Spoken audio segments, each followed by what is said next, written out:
Dimanche 15 novembre 2020, mesdames et messieurs, bonjour. Il est 6h30 sur RTI 1. Les femmes du RHDP ont célébré samedi la victoire du candidat Alassane Ouattara à la présidentielle d'octobre dernier. Au Parc des Sports de Trècheville, elles sont venues témoigner leur force et leur sympathie à leur candidat. La rencontre a vu la participation du Premier ministre Ahmed Bakayoko, le compte-rendu d'Éric Goré.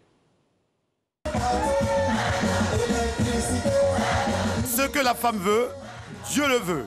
Un dicton qui épouse allègrement la vision de ces dames réunies au sein du RHDP, le rassemblement des oufouettistes pour la démocratie et la paix.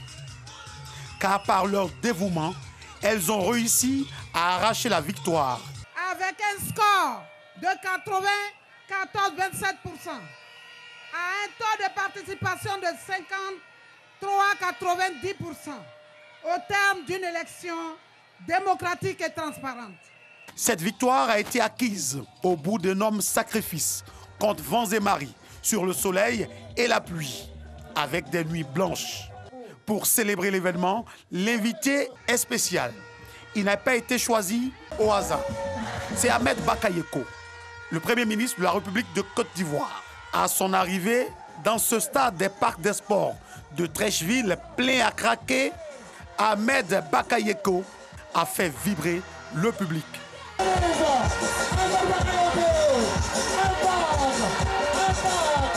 Une présence qui a apporté beaucoup de chaleur et d'émotion. Ce n'est pas Kandia Camara et toutes les femmes qui diront le contraire.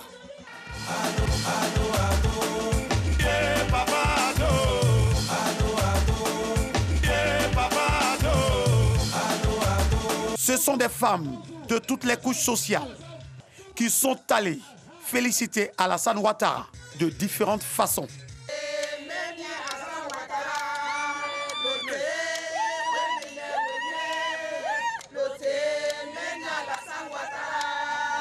Il est de la Kotori, Nyanto Tchéou. Il est de la famille Afiedo. Donc Alassane Ouattara, c'est un Hachan. Il faut que les gens sachent que Ado, c'est un Hachan. À côté des grandes dames, se trouvent forcément des grands hommes. Adama Bictogo, directeur exécutif du RHDP, était aussi présent. Femmes de Côte d'Ivoire, vous avez voté et vous avez gagné. Prenant la parole, Ahmed Bakayoko a montré l'importance des femmes dans le parcours politique d'Alassane Ouattara. La force d'Ado, c'est vous. La puissance d'Ado, c'est vous. Pendant tout son combat politique, il a eu toujours devant lui une femme, Madame Henriette Dagri Diabaté. Il a eu à côté de lui une petite sœur qui n'a jamais failli, qui a été de toutes les batailles, la Péré, Kandia Camara, avec toute la bénédiction qui sied en pareille circonstance, le soutien, l'affection, la baraka de sa maman, Adja Nabintou Sissé. Cette célébration de la victoire du président Alassane Ouattara a été une occasion de retrouvailles, de cohésion, d'ambiance entre les filles et fils d'Oufoué-Boigny. La fête était tout simplement belle. Le ministère de la Solidarité, de la Cohésion sociale et de la lutte contre la pauvreté porte à la connaissance des populations que la célébration officielle de la 24e édition de la Journée nationale de la paix aura lieu ce dimanche 15 novembre à 10h à la place Espérance située dans la commune de Koumassi. Ensemble, consolidons la paix et préservons nos acquis. C'est le thème de cette 24e édition. À ce propos, je vous invite à écouter la déclaration du médiateur de la République rendue publique, une déclaration rendue publique, sinon rendue par Abou Sanogo. La célébration de l'édition 2020 de la Journée nationale de la paix se tient dans un contexte sociopolitique particulièrement marqué par l'organisation de l'élection présidentielle du 31 octobre dernier. Si dans l'ensemble, la campagne électorale et le scrutin se sont bien déroulés, Force est de constater que plusieurs localités du pays ont connu des violences résultant d'affrontements entre militants du parti politique d'une part et entre communautés d'autre part. Ces actes de violence d'une extrême gravité ont entraîné des pertes en vies humaines, de nombreux blessés et d'importantes destructions de biens publics et privés. Cette situation regrettable vient encore nous rappeler que la paix est une quête permanente nécessitant un engagement collectif. En effet, sans la paix, rien de durable ne saurait être bâti. Le médiateur de la République voudrait saisir l'opportunité que nous offre cette journée nationale de la paix pour inviter une fois encore chaque Ivoirien et habitant de ce pays à s'aimer et à faire germer les graines de la paix partout où il se trouve. Le médiateur de la République fait observer qu'il n'est de l'intérêt de personne que les comportements de violence prennent le dessus sur les attitudes de paix. Nous devons tous, autant que nous sommes, agir pour la paix et la cohésion sociale, gage de la sécurité individuelle, collective et du progrès social de notre pays. Signé Adama Tungara, médiateur de la République. Et justement, pour consolider la paix, une stèle a été érigée dans le département de Béoumi. Elle a été construite après la crise intercommunautaire qu'a connue le département il y a 1 an, quelques mois après son inauguration et à l'occasion de la Journée nationale de la paix. Quel est l'impact de ce monument sur la population? Tentative de réponse avec ce reportage de Kader Sogodogo. Béoumi, 60 km à l'ouest de Bouaké. Une stèle laisse entrevoir tout son charme au cœur de la localité. Elle incarne le souvenir des victimes du conflit intercommunautaire qui a endeuillé la localité les 15 et 16 mai 2019. 16 personnes décédées, plusieurs dizaines de blessés et des centaines de déplacés. Plus d'une année après cette tragédie, au moment où la Côte d'Ivoire célèbre la Journée nationale de la paix, que vaut cette stèle aux yeux des populations de Béoumi? Le monument, de par sa position géographique au niveau de la ville, il laisse personne indifférent. Tout ce qui s'est produit à Béoumi en 2019 sert pour nous de point d'ancrage, pour dire plus jamais ça. Donc chacun à un niveau ou à un autre. À la vue du monument aux morts, qui a donc une position centrale au niveau de la ville, se dit qu'il ne faut jamais se retremper dans la situation antérieure de 2019. Ceux qui vont venir, il faut qu'ils se rappellent, en voyant cette stèle, qu'est-ce que cela veut dire? Des hommes qui se regardent, qui s'embrassent. C'est à partir de quelque chose, d'une mésentente. Et qu'à partir de ça, on doit oublier. On est appelé à vivre ensemble. On le dit toujours, la langue et les dents sont ensemble, dans la même cavité. Mais il se trouve que de temps en temps, les dents blessent la langue. Mais tu ne vas pas arracher toutes tes dents. Cette statue derrière moi symbolise la paix. On nous a appelés à la mairie de faire la paix. On est ensemble ici, il n'y a plus histoire, rien. Et nous vivons bien ici. La construction de cette stèle est à mettre à l'actif du ministère de la Solidarité, de la Cohésion sociale et de la lutte contre la pauvreté. C'est d'ailleurs la ministre Maria Toukone qui a procédé en personne le 22 décembre 2019 à la pose de la première pierre. Sa vision était claire, interpeller et rappeler à tous l'impérieuse nécessité de vivre ensemble en harmonie. Cette stèle a été érigée en mémoire de certaines personnes qui ont perdu la vie, dont les noms sont inscrits sur la stèle. Donc, la vue de la stèle doit nous permettre d'avoir une pensée pieuse pour ces personnes-là, de nous souvenir de ces personnes-là. La vue de la stèle doit nous permettre de comprendre qu'avec ces personnes qui sont mortes, nous devons faire en sorte que cet acte qui a conduit à la mort de ces personnes-là ne soit plus répété. Grâce aux efforts du gouvernement et à la volonté des fils du terroir, Béoumi a pu surmonter ces moments tristes de son histoire. La localité aujourd'hui n'a qu'un seul vœu, vivre en paix avec tous ses enfants. Retour à Abidjan hier samedi, les populations de la commune de Port-Boué ont été invitées à une opération de dépistage gratuit du diabète. Des femmes, des hommes et même des enfants ont profité de l'occasion pour connaître leur taux de glycémie. Il s'agit à terme de mieux lutter contre le diabète, une maladie chronique. Eugène Atoubé.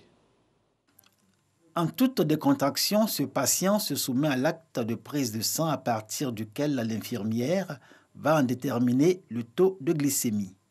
Ce 14 novembre, journée mondiale du diabète, hommes, femmes et enfants de Port-Bouët sont invités à une séance de dépistage gratuit du diabète.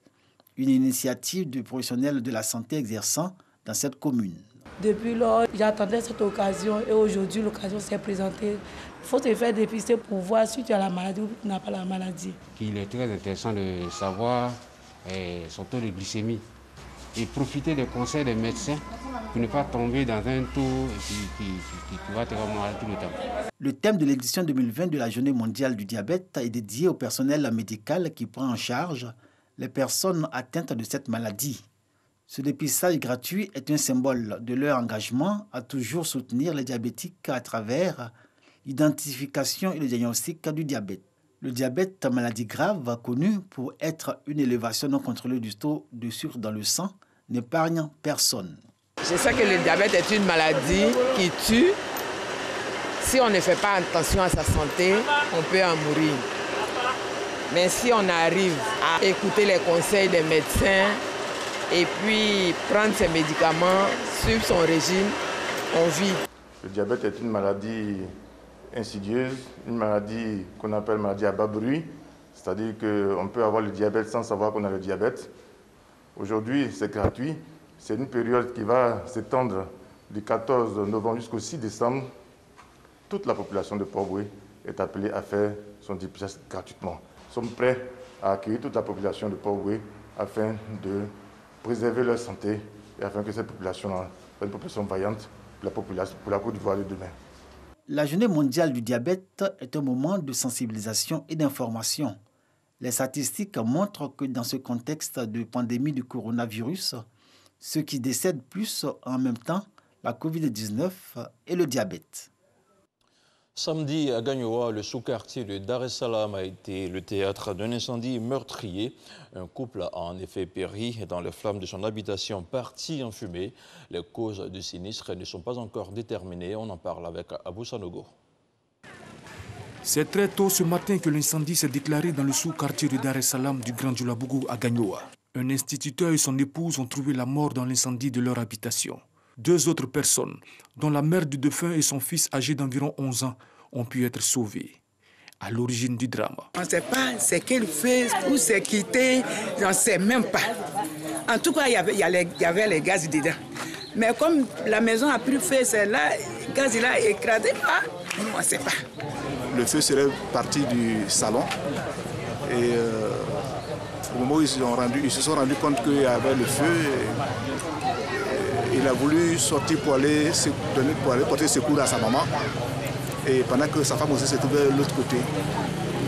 Et il n'a pas pu. Et par les cris de sa mère, les jeunes gens ont cassé un pan du mur pour la soustraire. Et comme il s'est rendu compte qu'ils ont pu sortir sa maman, il voulait aussi aller porter secours à sa femme. Mais malheureusement, la fumée a fait qu'ils ont été asphyxiés. La mère du défunt, encore sous le choc et qui a été sortie des flammes par les jeunes du quartier, tente vainement d'expliquer les circonstances du drame. Mais cela semble difficile. Cette maison est partie en fumée avec tout son contenu. Une enquête a donc été diligentée par la police à l'effet de situer les responsabilités. Un mot de culture à présent. Le musée de culture contemporaine Adama Toungara dans la commune d'Abobo est de nouveau fonctionnel. Il avait été fermé au public pour cause de coronavirus au mois de mars dernier. Une ouverture qui offre au public l'occasion de profiter d'une exposition internationale qui s'y tient en ce moment même. À la découverte du musée de culture contemporaine Adama Toungara dans la commune d'Abobo, c'est une idée de reportage. Dissa Chonayo. Abobo, commune culturelle par excellence, dispose désormais d'un musée des cultures contemporaines Adama Toungara.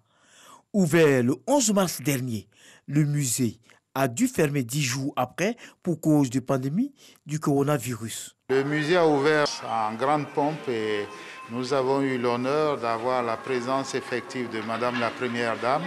Ça coïncidait avec le Massa et nous avons eu ce jour-là au moins 5000 personnes dans le musée. Et puis tout à coup, ça a été la pandémie. Aujourd'hui, l'heure est à la reprise des activités. Le musée déjà occupe une place centrale, mais en plus d'une place centrale, on prévoit différentes activités au sein du musée. Et toutes ces activités-là sont pensées pour permettre aux Abobolais de venir passer du temps au musée pour apprendre avec certains professionnels.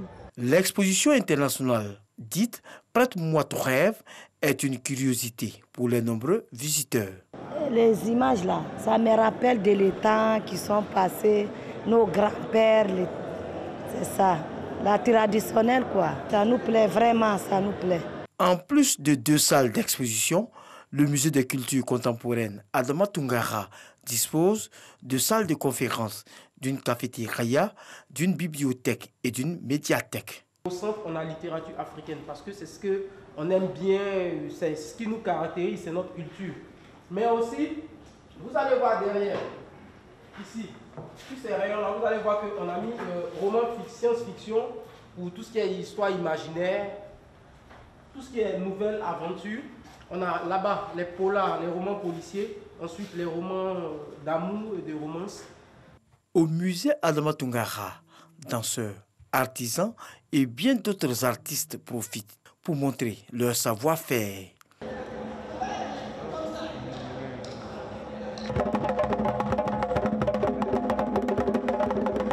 Construit dans l'une des communes les plus populaires et peuplées du pays, le défi de la sécurité reste un gros enjeu pour la fréquentation. Il ne faut pas avoir peur d'Abobo, il ne faut pas stigmatiser Abobo, il faut être prudent quand on vient à Bobo, comme on doit être prudent quand on va dans tous les quartiers d'Abidjan, surtout quand ce n'est pas le quartier où tu habites. Mais il faut dire aux gens que le musée est sécurisé et vous pouvez tous voir que les voies d'Abobo les voies centrales d'Abobo sont plus dégagées que jamais. Depuis sa réouverture au mois d'août 2020, le musée accueille 700 à 800 visiteurs par semaine. Les entreprises, les ambassades, les écoles et bien d'autres structures multiplient les demandes afin d'aller visiter ce joyau architectural construit en plein cœur de la commune d'Abobo. L'actualité internationale nous conduit en Éthiopie où le conflit entre le régime d'Addis Abeba et les dissidents du Tigré a déjà peut-être été le théâtre de crimes de guerre. Une dizaine de jours après le début des combats, la communauté internationale s'alarme de l'opacité de la situation.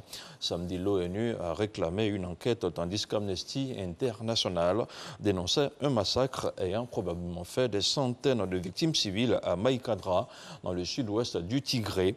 Et pour se réfugier au Soudan voisin, 18 000 Éthiopiens ont déjà franchi la frontière. Et puis, dans l'actualité hors du continent, un manifestant a été tué lors d'affrontements avec la police samedi à Lima, au Pérou, lors d'une nouvelle journée de protestation. Des protestations dans la rue contre l'accession à la présidence de Manuel Merino après la destitution de Martín Vizcarra en milieu de semaine. Et c'est ici que l'on s'arrête pour ce 6h30. Merci à tous de l'avoir suivi. L'information continue sur le www.rti.ci.